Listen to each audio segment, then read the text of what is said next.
പുലി എന്ന് പറഞ്ഞ സാധനം ഞാൻ ഇവിടെ നിൽക്കുവാണെങ്കിൽ ഇത്ര അകലത്തിൽ ഈ ഭിത്തിയിടത്ത അകലത്തിൽ പൂർണ്ണമായിട്ട് സംസാരശേഷി തിരിച്ചു കിട്ടിയത്. ഈ മോന് 17 ലക്ഷം രൂപ വേണം ഓപ്പറേഷൻ ചെയ്ത്. ഇപ്പൊ എന്താ സംഭവിച്ചേ? യേശു എന്നൊന്ന് പറ. ചില വർഷങ്ങൾക്ക് മുമ്പ് നമ്മൾ എറണാകുളത്ത് നടന്ന കാർണിവൽ ഓഫ് ജോയിൽ സംസാര ശേഷി നഷ്ടപ്പെട്ട ഒരു മോനെ അമ്മ കൊണ്ടുവന്നു. കർത്താവായ യേശുവിൻ്റെ കരം തൊട്ടു. ആ കുഞ്ഞ് പൂർണ്ണ സൗഖ്യമായി. ഇപ്പോൾ ഇതാ വർഷങ്ങൾക്ക് ശേഷം കഴിഞ്ഞ ദിവസം പത്തനംതിട്ടയിൽ നടന്ന TV പ്രേക്ഷക മീറ്റിങ്ങിൽ ആ അമ്മ വന്ന് ആ സാക്ഷ്യം വിവരിച്ചപ്പോൾ കർത്താവിനെ ഞങ്ങളെല്ലാവരും സ്തുതിച്ചു. ആ കുഞ്ഞിൻ്റെ ചികിത്സ കൊണ്ട് സാമ്പത്തികമായി തകർന്ന ആ കുടുംബം ഒരു ബാങ്ക് ജപ്തി ചെയ്യാൻ തുടങ്ങുകയായിരുന്നു. പക്ഷേ അതേ ബാങ്കിൽ ആ സഹോദരിക്ക് ജോലിയും ലഭിച്ചു. എല്ലാത്തിൽ നിന്നും വിടുതലായി. അത്ഭുതങ്ങളുടെ ഒരു പരമ്പര. ആ അത്ഭുത സാക്ഷ്യവും കൂടാതെ കാടിനകത്ത് പുലി എത്താൻ പോയ ഒരു അപ്പച്ചനോ അമ്മച്ചിയും പുലിയുടെ വായിൽ നിന്ന് രക്ഷപ്പെട്ടു. അത്ഭുത സാക്ഷ്യം പത്തനംതിട്ടയിൽ. അതുകൂടാതെ വേറൊന്നുണ്ടായിരുന്നു.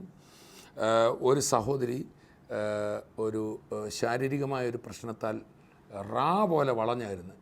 ആ നാട്ടുകാർ ആ സ്ത്രീയെ റാ എന്ന് വിളിക്കുമായിരുന്നു. റാ. യേശു ചെയ്ത അത്ഭുതങ്ങളുടെ ഒരു പരമ്പരയുടെ സാക്ഷ്യങ്ങൾ നമ്മൾ കേൾക്കും. ഒരു സന്ദേശം കേൾക്കും. സാക്ഷ്യങ്ങളിലേക്ക്, സന്ദേശത്തിലേക്ക്.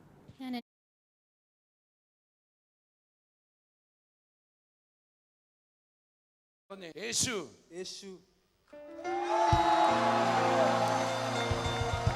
അത് അമ്മയാണോ? അമ്മയാണോ? അമ്മയാ. ആരുടെ അമ്മയാ? എന്റെ അമ്മയാ.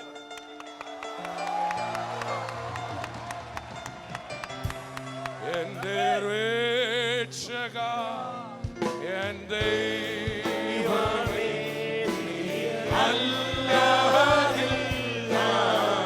എൻ്റെ സാക്ഷിയാണ് പറയുന്നത്. മോൻ ഇന്നൊരു ഇൻ്റർവ്യൂവിന് കൊല്ലത്ത് പോയേക്കുവാണ്. എൻ്റെ മോന് സംസാരിക്കത്തില്ലായിരുന്നു, ചെവി കേൾക്കത്തില്ലായിരുന്നു. എറണാകുളത്തെ ക്രോസ് സൈഡിൽ 2012 ഞാൻ എൻ്റെ കുഞ്ഞിനെ കൊണ്ട് കടന്നു വന്നു. അവിടെ വെച്ച് യേശു അവനെ തൊട്ടു. പരിപൂർണ്ണ സൗഖ്യം. അവനെ +2 എല്ലാത്തിനും A ഗ്രേഡ് മാർക്ക് മേടിച്ചു. നോർമൽ സ്കൂളിൽ പഠിച്ചു. ഊമർ സ്കൂളിൽ നിന്ന് വന്ന് നോർമൽ സ്കൂളിൽ പഠിച്ചു. ഊമർ സ്കൂളിലായിരുന്നോ ഈ കുഞ്ഞ്? ആ സൗഖ്യം ഞാൻ ഓർക്കുന്നുണ്ട്. എറണാകുളം ക്രൂസ് സൈഡിൽ ആ കുഞ്ഞിനെയും കൊണ്ട് വന്നതും ആ കുഞ്ഞ് അവിടെ വെച്ച് സംസാരിച്ചല്ലേ? സംസാരിച്ചു. ഇപ്പം അവിടെ വെച്ചാണോ ചെവി കേട്ടെ? രണ്ടും നടന്നത് അവിടെ വെച്ചായിരുന്നു.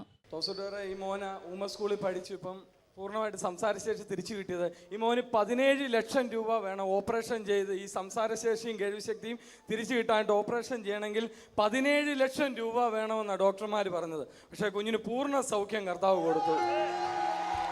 അതായത് 5ാം ക്ലാസ് മുതൽ തിരുവല്ല ഊമർ സ്കൂളിൽ +2 വരെ ഊമർ സ്കൂളിലാണ് പഠിച്ചുകൊണ്ടിരുന്നത്. കരമടിച്ച നമുക്ക് കർത്താവിനെ സ്തുതിക്കാം. മോനെ ഇപ്പൊ എന്താ സംഭവിച്ചേ? യേശു എന്നൊന്ന് പറഞ്ഞേ. യേശു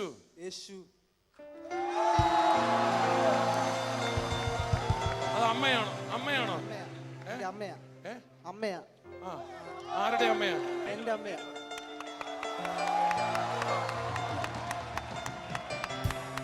എന്റെ രക്ഷക, എന്റെ ദൈവമേ,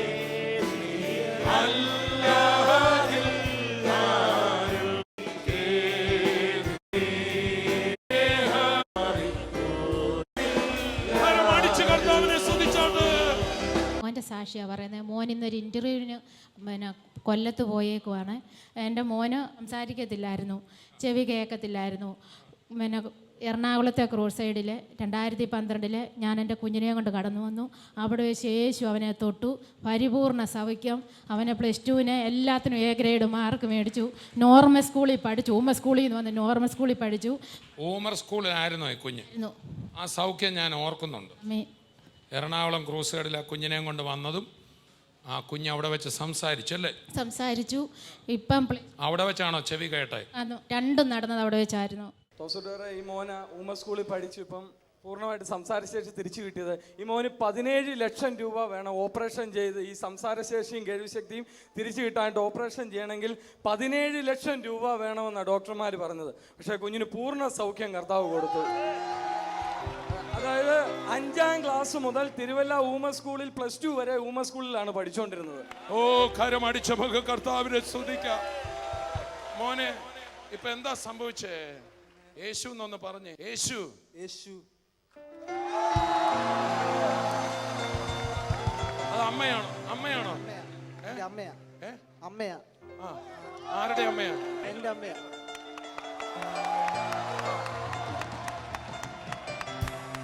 എന്റെ രക്ഷക, എൻ ദൈവമേ,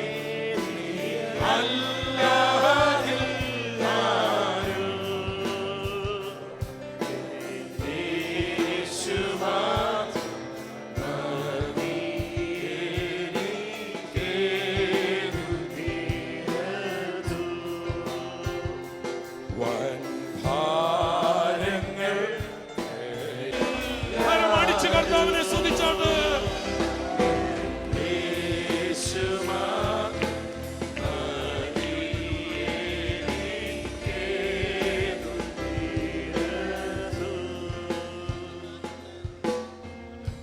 മോന് ജന്മനാ ഉള്ളതാണ്? ജന്മനാലില്ലായിരുന്നു. 1-ാം ക്ലാസ് മുതൽ 3-ാം ക്ലാസ് വരെ പഠിച്ചു കഴിഞ്ഞപ്പോഴാണ് തൊണ്ടയുടെ ഈ കുഴിക്ക് ഒരു വീക്കം വന്നു. അപ്പം ഡോക്ടറെ കൊണ്ട് കാണിച്ച് പറഞ്ഞു ഓപ്പറേഷൻ ചെയ്യണമെന്ന് പറഞ്ഞു. പത്തനംതിട്ട MG വർഗീസ് എന്ന് പറഞ്ഞ ഡോക്ടറാണ് ഓപ്പറേഷൻ ചെയ്യുന്നത്. ഞങ്ങൾ ചിറ്റാറിയിൽ നിന്നാണ് വരുന്നത്. കോഴഞ്ചേരി വെച്ചാണ് ഓപ്പറേഷൻ നടന്നത്, ജില്ലാ ആശുപത്രി വെച്ച്. അപ്പം 4-ാം ക്ലാസ്സിൽ കൊണ്ടുവന്ന് ചേർത്ത് കഴിഞ്ഞപ്പം ടീച്ചർ പറഞ്ഞു, സെനു ഒന്നും പഠിക്കുന്നില്ല, അവനൊരു മൂലയിലിരിക്കുക, 3-ാം ക്ലാസ് വരെ നല്ല മിടുക്കനായിട്ട് പഠിച്ചുകൊണ്ടിരുന്നത്, എന്താണെന്ന് അറിയത്തില്ലെന്ന് പറഞ്ഞു. അപ്പം ഞങ്ങളും ശ്രദ്ധിച്ചില്ല. ഞങ്ങൾ തിരിച്ച് കുഞ്ഞിനോട് ചോദിച്ചു പറഞ്ഞ്, എനിക്ക് ചൊവ്വിന് സംസാരിക്കാനും ഒക്കത്തില്ല, എൻ്റെ ചെവി ഒട്ടും കേൾക്കത്തില്ല മച്ചി എന്ന് പറഞ്ഞു. അങ്ങനെ സ്കൂളിൽ പോയി ഒരു വണ്ടി ആക്സിഡൻ്റ് ഉണ്ടായി. അതിൽ നിന്നും രക്ഷപ്പെട്ടു. പിന്നെ ഞങ്ങൾ ഇതുപോലെ ഒരുപാട് കാശ്, ഞങ്ങളിപ്പോൾ ലക്ഷങ്ങൾ കടത്തേ നിൽക്കുവാണ്. മോൻ്റെ ചികിത്സയ്ക്ക് വേണ്ടി ഞങ്ങൾ വസ്തു വരെ പണയപ്പെടുത്തിയാണ്. ഈ കഴിഞ്ഞ ആഴ്ച വസ്തുവിൻ്റെ ജപ്തി നോട്ടീസ് വീട്ടിൽ വന്നു.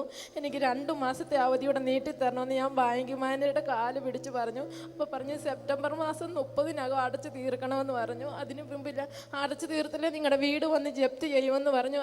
ഈ മീറ്റിങ്ങിന് വരാനുള്ള കാരണം ഇത് കുഞ്ഞു പറഞ്ഞു, ഊണിലും ഉറക്കത്തിലും പറഞ്ഞു, എനിക്ക് പരിപൂർണ്ണ വിടുതൽ തരണമെന്നുണ്ടെങ്കിൽ TV പ്രോഗ്രാം കണ്ടപ്പോൾ പറഞ്ഞു, തോമസ് കുട്ടി ബ്രദറോ തങ്കു ബ്രദറോ എൻ്റെ തലയെ കയറം വെച്ച് പ്രാർത്ഥിച്ചാൽ എനിക്ക് പരിപൂർണ്ണ വിടുതൽ തരുമെന്ന് പറഞ്ഞു. 5-ാം ക്ലാസ് മുതൽ +2 വരെ തിരുവല്ല തോലശ്ശേരി സ്കൂളിൽ പഠിച്ചതാണ് എൻ്റെ കുഞ്ഞ്. ഇപ്പോഴവൻ പറഞ്ഞു എനിക്ക് ചൊവ്വിന് കേൾക്കാമേ, എല്ലാം ചൊവ്വിന് കേൾക്കാമെന്ന് പറഞ്ഞു.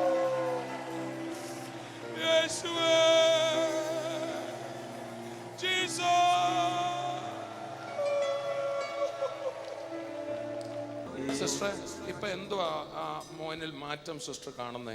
അവന് ഇപ്പം കാര്യമായിട്ട് നിന്ന് വിറച്ച് കരഞ്ഞു. കരച്ചപ്പോൾ എന്നെ ഇങ്ങനെ വിളിച്ചു. ഒരു ബ്രദർ വന്നു, 3 ബ്രദർ വന്ന് ഇവനെ പ്രാർത്ഥിച്ചു.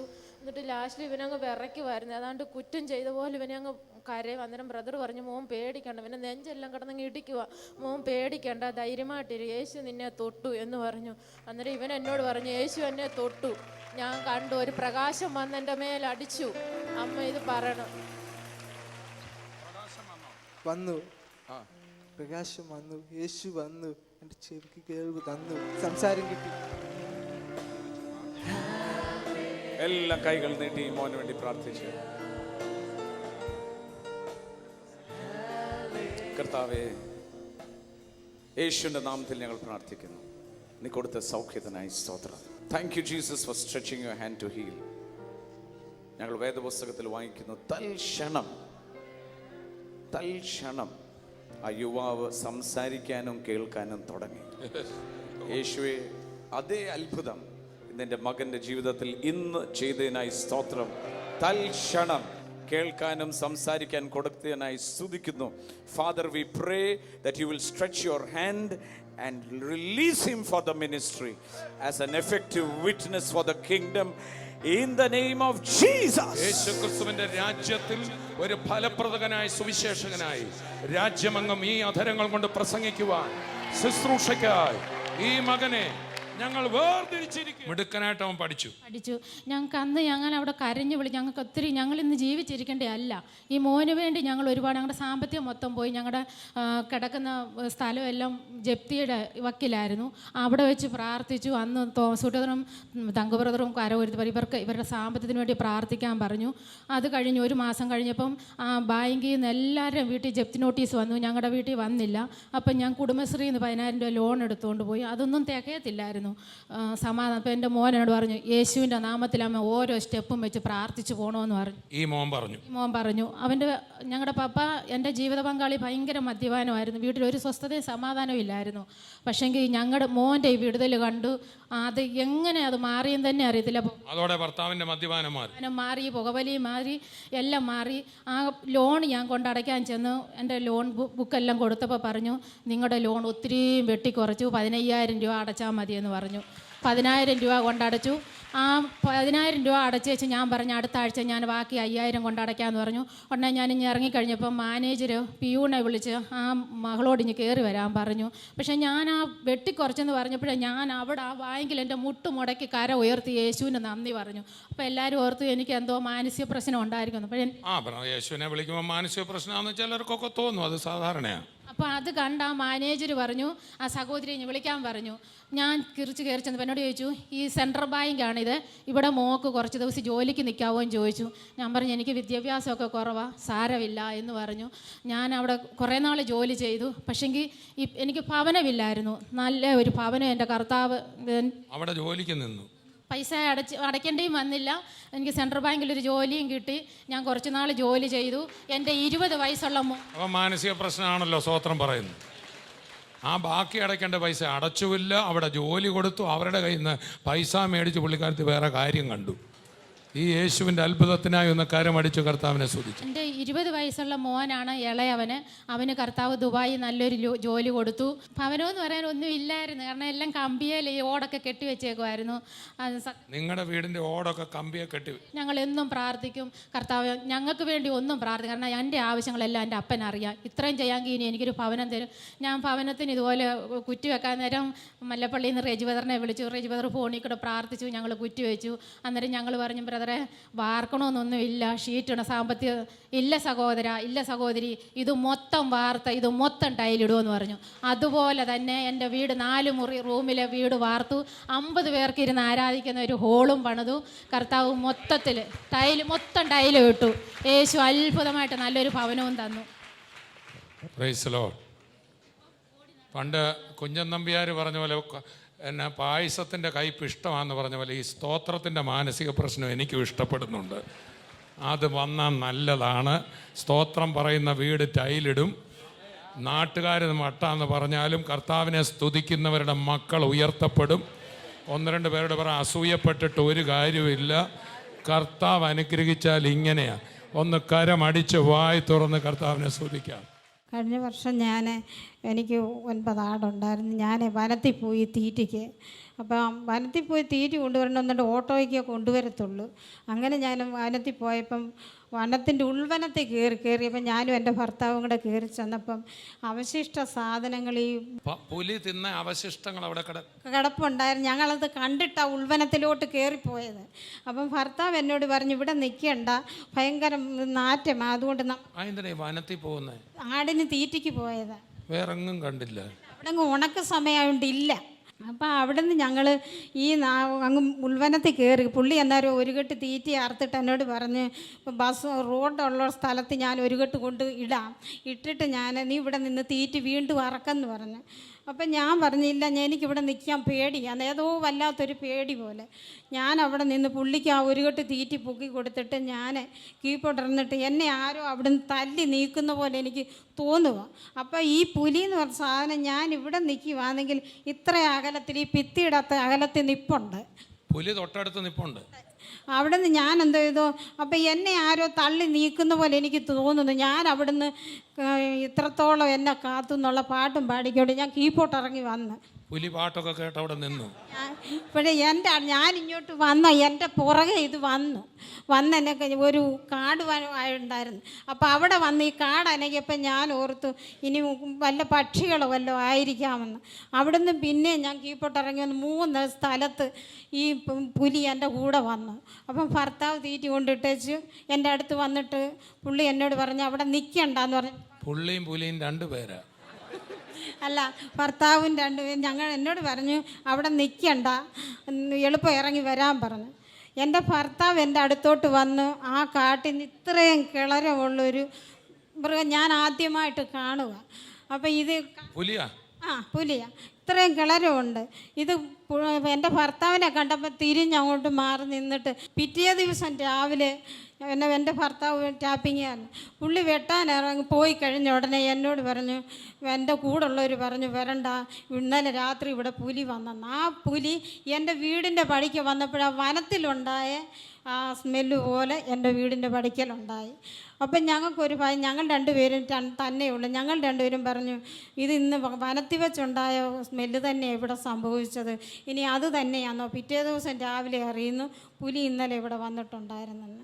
നാട്ടിൽ ന്യൂസ് ഉണ്ടായി, നാട്ടിലെല്ലാവരും അറിഞ്ഞു. പിന്നെ എനിക്ക് ഹാർട്ടിൻ്റെ പ്രശ്നമുള്ള. ചുരുക്കി പറഞ്ഞാൽ ഈ പുലിയുടെ തൊട്ടടുത്ത് നിന്നിട്ടും നമ്മളെ ഒന്നും ചെയ്തില്ല, കർത്താവ് തൊടിയിച്ചില്ല. അവിടുന്ന് ഞങ്ങളെ 2നെയും എൻ്റെ യേശു രക്ഷപ്പെടുത്തിയെന്ന് മാത്രമേ ഞങ്ങൾക്ക് പറയാനുള്ളൂ. കാരമടിച്ച് കർത്താവ് പല സാക്ഷ്യവും കേട്ടിട്ടുണ്ടെങ്കിലും പുലിയുടെ കയ്യിൽ നിന്ന് വിടുതൽ പ്രാപിച്ച അത്ഭുത സാക്ഷ്യം ഒരു ഹല്ലേലൂയ ഒന്ന് ഉറക്കെ പറഞ്ഞു. എനിക്ക് ഹാർട്ടിൻ്റെ രോഗം ഉണ്ടായിരുന്നു. ഇവിടെ പത്തനംതിട്ട ഡോക്ടറെ കൊണ്ട് പരിശോധിച്ചപ്പം 12 മാസത്തെ ഗ്യാരണ്ടിയെ പറഞ്ഞിട്ടുള്ളായിരുന്നു. അതുപോലെ തന്നെ കോഴഞ്ചേരിലും പോയി ചെന്ന് ഹാർട്ടിൻ്റെ ഡോക്ടറെ പരിശോധിച്ചപ്പോഴും ആ ഡോക്ടർ 15 മാസത്തെ ഗ്യാരണ്ടിയെ പറഞ്ഞിട്ടുള്ളൂ. എനിക്ക് ഉറച്ചൊന്ന് സംസാരിക്കാനോ ഉറച്ചൊന്ന് കാര്യം പറയാനോ കയറ്റം കയറാനോ ഒന്നും എന്നെക്കൊണ്ട് പറ്റത്തില്ലായിരുന്നു. എൻ്റെ ഈ രോഗം ഒരു ദിവസം പോലും ഗുളിക കഴിക്കാതിരിക്കാൻ പറ്റത്തില്ല. ബ്ലഡ് കട്ടിയായി പോവാം. ഡോക്ടറിനോട് പറഞ്ഞു ഒരു ദിവസം പോലും ഗുളിക കഴിക്കാതിരിക്കാൻ പറ്റത്തില്ല, 12 മാസത്തെ ഗ്യാരണ്ടി ഉള്ളതെന്ന് എന്നോട്. ഇപ്പം എൻ്റെ കർത്താവ് 1 വർഷം കഴിഞ്ഞ് 4 മാസമായി ഞാൻ ആ ഗുളിക അന്നെടുത്ത് കളഞ്ഞതാ. ഇന്ന് വരെ തിരിച്ച് ആ ഗുളിക ഉപയോഗിക്കാൻ എൻ്റെ കർത്താവ് സമ്മതിപ്പിച്ചിട്ട് ഒരു കുഴപ്പമില്ല. എല്ലാം ഞാൻ ആരാധിക്കുമ്പോൾ ഉച്ചത്തിൽ ആരാധിച്ച് പ്രാർത്ഥിക്കും. എനിക്കൊരു പ്രശ്നവും ഇല്ല, ഒരു അസ്വസ്ഥതയില്ല. നമുക്ക് കർത്താവിനെ ഈ സഹോദരിയുടെ നട്ടല് 14 വയസ്സ് മുതൽ വളഞ്ഞ റാ പോലെ, സഹോദരി തന്നെ പറയുന്നേ, എല്ലാവരും പുള്ളിക്കാരിയെ റാ എന്ന് തന്നെ കളിയാക്കി വിളിച്ചുകൊണ്ടിരിക്കുകയായിരുന്നു. റാ എന്ന് വിളിക്കുമായിരുന്നു. പുറത്തൊരു കൊച്ചു കലം കമത്തി വെച്ച പോലെ ആയിരുന്നു എൻ്റെ പുറത്ത് മുഴ. കർത്താവിനെ വിശ്വസിച്ച് കഴിഞ്ഞാൽ എനിക്ക് യാതൊരു കുഴപ്പമില്ല, പരിപൂർണ്ണ വിടുതൽ. ഞാൻ കിടക്കുമ്പോഴൊക്കെ നട്ടിൽ നീങ്ങുന്നതായിട്ട് എനിക്കറിയാം.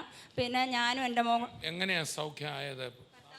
കർത്താവ് ഒരു പ്രാവശ്യം കോഴഞ്ചേരി ചർച്ച വെച്ച് ഞാൻ സൗഖ്യത്തിന് വേണ്ടി പ്രാർത്ഥിച്ച സമയം ഞാൻ യേശുവേ എന്ന് വിളിച്ചപ്പോൾ ഒരാൾ വന്ന് എൻ്റെ ഈ പുറത്തെ മുഴയെ തൊട്ടു സൗഖ്യമാക്കി. ഇപ്പോൾ എനിക്ക് പണ്ട് തൊട്ട് ഇങ്ങനെ ചെരിഞ്ഞൊരു ബാലൻസ് നടക്കുന്നതേ ഉള്ളൂ, എനിക്ക് യാതൊരു കുഴപ്പവുമില്ല. അതുപോലെ എനിക്ക് ആ ഒറ്റ സ്പർശം യേശു ഇറങ്ങി വന്ന് എനിക്ക് പരിപൂർണ്ണ സൗഖ്യം തന്നു. എനിക്ക് അത് കഴിഞ്ഞ് പിന്നെ ഒരു കുഴപ്പങ്ങളും ഇല്ല. ഇപ്പോഴത്തെ പ്രാർത്ഥനയിൽ എനിക്ക് ഒരിത്തിരി കൂടെ ഉണ്ടായിരുന്നു നട്ടലിൽ നൂരാൻ. ഇപ്പോൾ എൻ്റെ പരിപൂർണമായിട്ട് ഇന്ന് ഇവിടെ വെച്ച് സൗഖ്യമായി. പരിപൂർണ്ണ സൗഖ്യം യേശു എനിക്ക് തന്നു. ചേർന്നൊരു ഹല്ലേലൂയ പറഞ്ഞാട്ടെ. എനിക്കൊരു മോളുണ്ട്. എനിക്ക് കിടക്കാൻ വീടും ബസ്സും ഒന്നുമില്ല. ഇന്ന് എനിക്കിപ്പോൾ ഒരു 4 സെൻറ്റ് സ്ഥലവും ഒരു വീടും, എനിക്ക് പഠിക്കുന്ന യേശു കർത്താവ് ഒരു നല്ല മകളെ തന്നു. ഇപ്പം +2 പഠിക്കുന്ന 80% മാർക്കോടെ എൻ്റെ മകളെ എറണാകുളത്ത് പഠിക്കുന്നു. ഞാനും എൻ്റെ മകളും മാത്രം. ഞങ്ങൾക്ക് മധ്യത്തിൽ യേശു കർത്താവ് ഞങ്ങളെ ഉയർത്തുന്നു. കർത്താവ്